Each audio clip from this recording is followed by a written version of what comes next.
réveille-toi! Que se passe-t-il, Inbiar? Qu'est-ce qu'il y a? Une caravane commerciale est venue à la cité. Ils ont des robes en soie magnifiques. Je n'en ai jamais vu de pareil. Et je dois les arrêter à cause de ça? Tu ne voudrais pas oublier ton travail de policier un instant? Accompagne-moi pour en acheter. Tu imagines que je peux aller au marché faire des emplettes et laisser mon travail de cette manière-là? Le policier Inbiar ne peut pas laisser son travail pour aller au marché. Mais je veux acheter des nouveaux vêtements. Écoute, prends ça et achète ce dont tu as besoin. Pourquoi est-ce que tu mets ton argent dans ton turban? Les voleurs sont partout et ne laissent personne en paix. Il faut toujours s'en méfier et garder un œil sur ses affaires. Tu imagines, ils ont volé mon sac d'argent 4 fois en une seule semaine. C'est quoi ça? Un dirham seulement? Ça ne m'achètera même pas un morceau de tissu, figure-toi. Je te remercie, Inbiar. Reportons dans ce cas tes achats jusqu'à l'arrivée d'une autre caravane. Il y a toujours des caravanes qui viennent.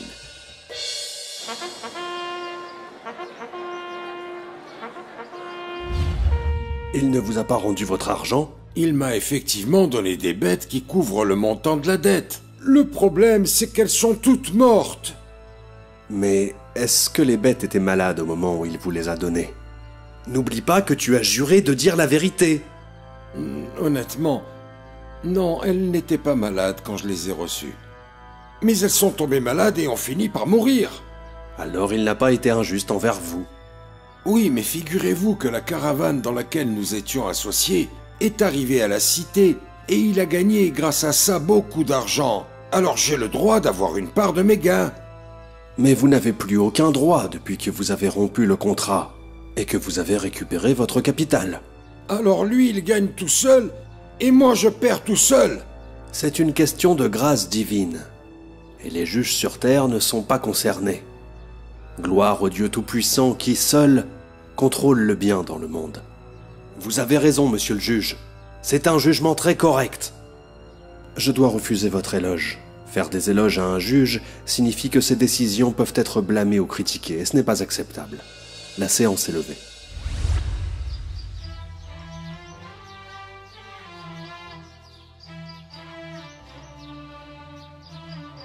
Vous m'avez acheté tout ça, papa? Est-ce qu'il existe pour moi quelque chose de plus cher que toi? Mais c'est beaucoup trop, papa. Dans ce cas, tu n'as qu'à en offrir à Wadida ou à d'autres femmes qui sont dans le besoin.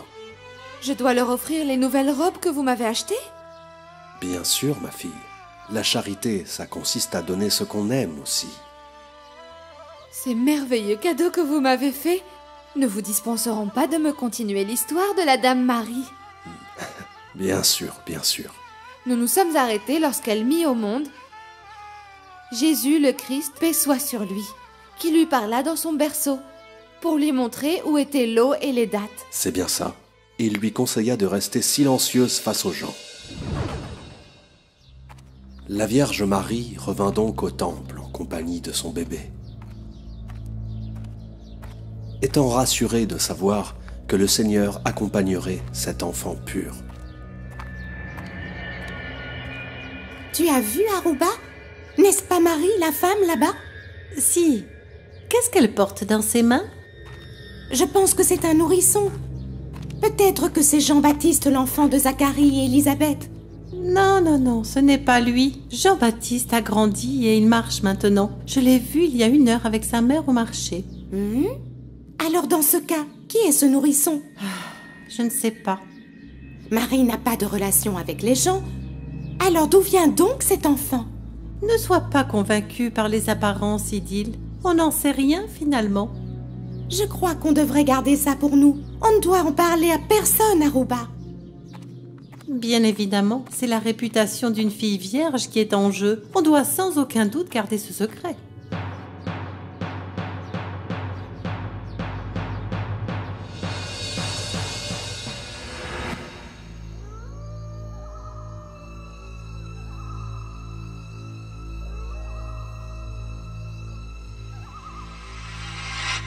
Alors tu ne nies pas que c'est bien ton fils. Pourquoi tu restes silencieuse, Marie? Je vous l'ai déjà dit, qu'elle a voué un jeûne à Dieu. Elle ne parlera à aucun être humain. Un jeune? Et la pécheresse jeûne-t-elle? Ça suffit. Et je t'interdis de dire encore un mot au sujet de Marie. Nous ne sommes pas ici pour entendre les conversations des femmes. Marie, tu fais une chose vraiment monstrueuse. Ton père n'était pas quelqu'un de mauvais. Et ta mère n'a jamais été une prostituée. Comment peux-tu nous expliquer ce qui s'est passé? Mais qu'est-ce que tu fais, enfin? Est-ce que tu te moques de nous? Comment peut-on parler à un enfant qui est encore dans son berceau? Le nouveau-né Jésus, que la paix soit sur lui, répondit « Je suis le serviteur de Dieu qui m'a donné le livre et m'a désigné prophète. Il m'a rendu béni où que je sois, et il m'a recommandé la prière et l'aumône tant que je vivrai. » Le nourrisson est en train de parler. Et il parle bien mieux que nous. Le noble prophète regarda sa mère Marie et dit « Dieu m'a aussi recommandé la bonté envers ma mère. Il ne m'a fait ni violent ni malheureux. Et que la paix soit sur moi le jour où je naquis, le jour où je mourrai et le jour où je serai ressuscité vivant. » Je pense que la chose est claire. Il n'y a pas de raison qu'on reste. Nous nous excusons, chère femme virtueuse. Merci au Dieu Tout-Puissant. Il n'y a plus de danger, Marie.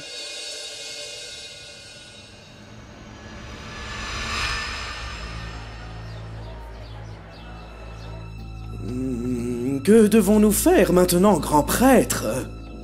Je ne sais pas. Nous ne pouvons pas nier ce que nous avons vu de nos propres yeux et ce que nous avons entendu aussi. Si nous essayons de nier, tout le monde se moquera de nous. Le problème, c'est que si nous ne disons rien, nous acceptons le miracle et la naissance d'un nouveau prophète. Quoi? Suivre un bébé dans le berceau?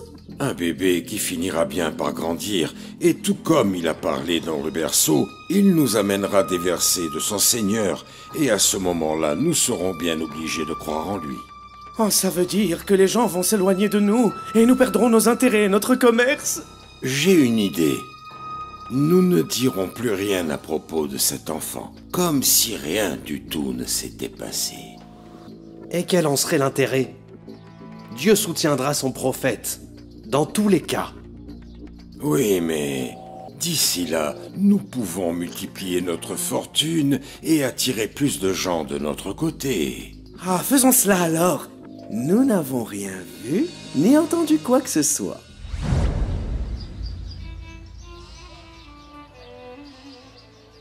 Marie, viens me montrer le palmier d'où tu as mangé les dattes fraîches. Je laisse Jésus tout seul ici? N'aie pas peur, il est en train de dormir. Jean-Baptiste va le garder. Que Dieu bénisse Jean-Baptiste. Mais je ne peux pas laisser Jésus une seule seconde, ma tante. C'est le Seigneur qui garde et qui protège ma fille. Je sais, bien sûr. Mais Jésus est sous ma responsabilité. Parce qu'il n'est pas seulement un nouveau-né. Il est un prophète. Un prophète qui sauvera les gens de leurs douleurs et de leurs maux. Je l'ai entendu parler. Et je sais qu'il y a une grande souffrance qui l'attend. Le prophète Zacharie a passé toute sa vie à essayer de convaincre les gens, mais la plupart d'entre eux n'ont pas cru en lui et lui a causé du mal. Je ne me sens pas à l'aise dans cet endroit, j'ai peur. Dieu sait que je ne crains rien pour moi. Mais je m'inquiète pour la responsabilité que j'ai entre les mains et que je tiens dans mes bras.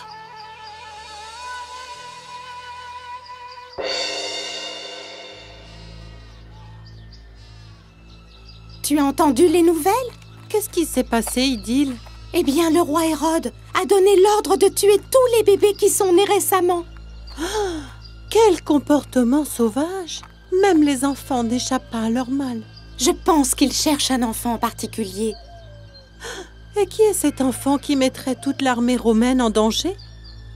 Un enfant qui serait prophète, par exemple, et qui serait plus tard fidèle aux gens et les aiderait. Ah, tu parles sans doute du fils de Marie qu'on a entendu parler dans son berceau. Et y a-t-il un autre que lui?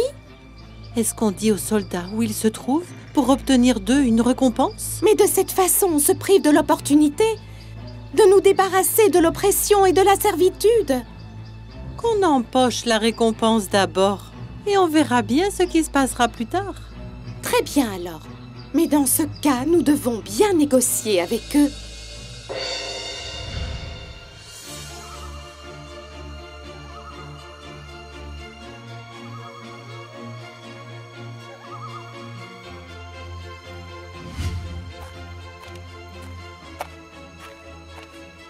Tu dois fuir tout de suite, Marie.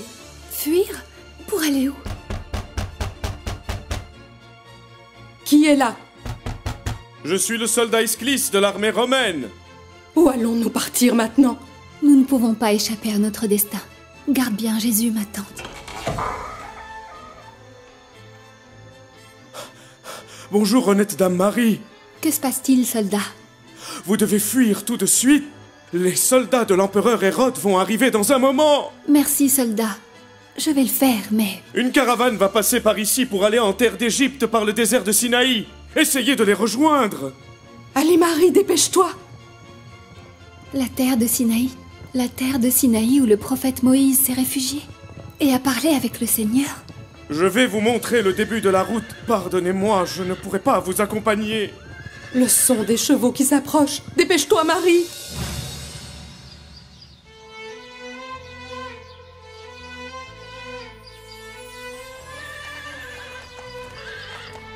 Les montagnes de Sinaï apparaissent au fond. Je dois repartir maintenant. Merci, noble soldat. Vous avez ici de l'eau et de la nourriture. Que Dieu vous protège. Puis-je vous poser une question? Très certainement, madame. Pourquoi avez-vous pris des risques pour m'aider? Vous portez dans vos bras un prophète qui sauvera les gens de l'injustice et de la mécréance. Je ne suis pas en train de vous aider à fuir, madame. Je m'aide moi-même à être sauvé de la servitude. Le monde t'attend, mon chéri, pour que tu grandisses et que tu ravives l'amitié et la paix. Sois victorieux pour le bien des vulnérables et des opprimés. Enseigne-leur la compassion et le pardon. Je vois la lumière qui se lève sur le mont Sinaï. Je vois la lumière.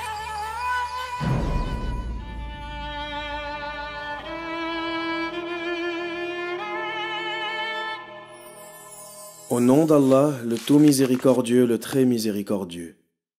Puis elle revint auprès des siens avec l'enfant dans ses bras. « Ô Marie, lui dirent-ils, quel acte monstrueux as-tu commis là? Ô sœur d'Aaron, ton père n'a jamais été un homme dépravé, ni ta mère une femme prostituée. » Marie leur fit signe de s'adresser à l'enfant. « Est-il possible, s'étonnèrent-ils, de parler à un enfant encore au berceau? »« Je suis, dit l'enfant, un serviteur de Dieu. Il m'a donné l'écriture et a fait de moi un prophète. Il a fait de moi un être béni où que je sois. Il m'a ordonné de pratiquer la salate et la zakat ma vie durant, ainsi que d'être bon envers ma mère. Et il n'a point fait de moi un être violent ni méchant. Que la paix soit sur moi le jour où je naquis, le jour où je mourrai, et le jour où je serai ressuscité. Allah le majestueux a dit vrai.